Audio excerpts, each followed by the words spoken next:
Stuck on what to cook for dinner this week? I have got 5 budget, family-friendly meals for you that come in at a total cost of just £25 for the ingredients. I'm cooking for a family of 4 in this video, and you will find a full list of the ingredients that you need for all of these recipes in the description below. Let's get on with the cooking and bon appetit!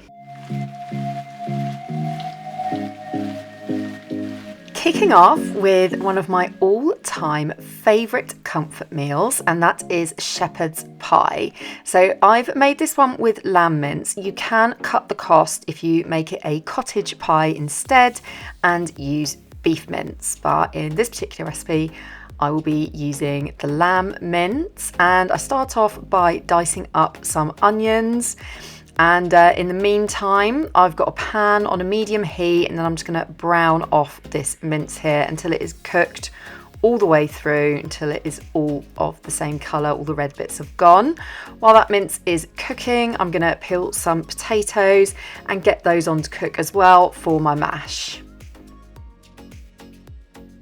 And while that lamb mince is frying, I'm going to add a beef stock cube to it as well. I'm just going to break it up, put it to the pan and give it a really good stir, and that's just going to add some flavour to the meal. Now that the lamb is browned all over, I'm going to add a little bit of Lea & Perrins Worcestershire sauce into there, just a splash, and a can of chopped tomatoes. And then what I've done is half filled that tin with water and added a bit of water into that pan as well. Now I'm going to add some boiling water to the diced up potatoes there, and I'm going to let that cook for around about 20 minutes until the potatoes are tender.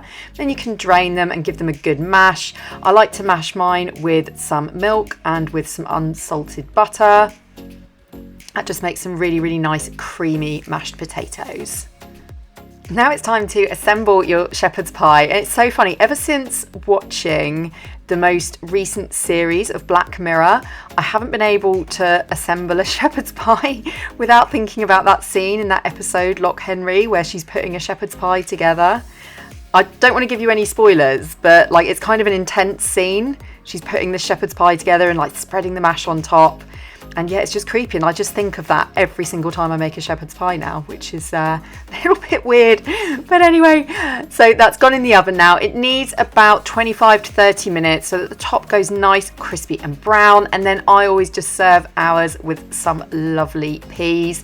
I try and make double quantities here so that we can have it for dinner the next day or the day after as well. This mini toad in the hole recipe is perfect for younger children. My kids are a little bit older now and they still really enjoy it. So in this batter mixture here, I've just got some egg, plain flour, some milk, a little bit of water and a tiny bit of seasoning. I never over season things that I'm giving to the kids because I don't want them to have too much salt.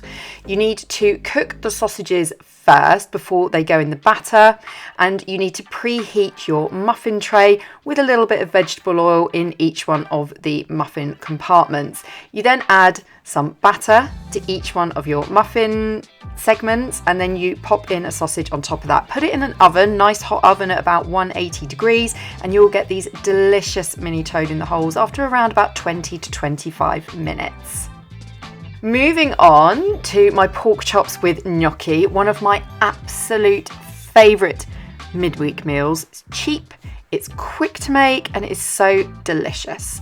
So what you need to do first is cook your pork chops all the way through, and then with the same pan you add some cider. Just allow that to simmer away, burn off the alcohol, and then you add some double cream and a generous tablespoon of grainy mustard. Now, kids may not be a big fan of the grainy mustard, so you might want to hold back on that. You might want to make them a version that has no grainy mustard in at all. The next thing that you do here is that you cook the gnocchi. That normally only takes a couple of minutes in a pan. I always pre-buy the gnocchi. I haven't got to grips with making it from scratch. What you get is this delicious creamy sauce with lovely soft gnocchi. It's such a tasty meal. One of the best ways to save on your grocery bill is to try and have a couple of veggie only meals a week, because it's the meat that can really add up in terms of cost. This lovely cauliflower cheese is so tasty. So you start off by cutting up your cauliflower into florets, and then you are going to put those on a baking tray, cover them with a little bit of olive oil, and then pop them in an oven for about 15 minutes until they've just browned a little bit. Now I'm going to grate some cheese, because obviously a good cauliflower cheese has a decent amount of cheese. This is quite a medium strength cheddar cheese, which my kids can cope with. Maybe yours prefer mild, so just bear that in mind. I'm now going to make a roux to make my sauce for the cauliflower cheese. So that involves melting some butter. Obviously all of the recipes for this are on my website, and I'm going to link in the description below. I then add plain flour to the butter and cook out that flour. Now in this process you need to be constantly stirring the mixture so that it doesn't catch. It can go like really wrong really quickly if you don't keep an eye on this bit, so you really need to watch it, keep stirring it. Once that plain flour is all cooked out and that mixture is combined, you can then start adding this mixture of milk and double cream, and you're just going to add it in bits and just be whisking it constantly. So add in a little bit, give it a good mixture, and what you're left with is this lovely creamy sauce, which you're then going to add your grated cheese to, and this is what is going to cover this lovely cauliflower that you have cooked in the oven. So next up I add my grated cheese into that lovely white sauce that I have made on the hob. Give that a little stir just to combine, and then that is going to be poured all over the cauliflower, and then it's going to be returned to the oven. Now you're going to cook that in the oven for around about 20 minutes, and what you want to see is just like a really nice golden colour develop on the top of that dish.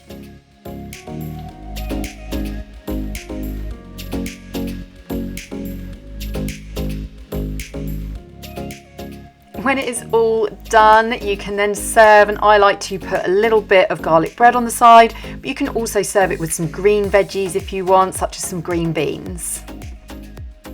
And my final cheap family dinner is this amazing roast dinner leftovers selection. So I like to overdo the roast potatoes. I don't mean overcook them, I mean I make too many. And then what I do is I cut them into cubes, and then I fry them in a little oil. Now if I've got any leftover bacon, sometimes I'll cut up some bacon and fry it in there as well. Generally speaking, I just fry it in a little bit of oil until it's nice and browned all over. Then I will cut up any leftover roast meat, I will warm up any leftover veg, and you've just got this very simple plate of leftovers.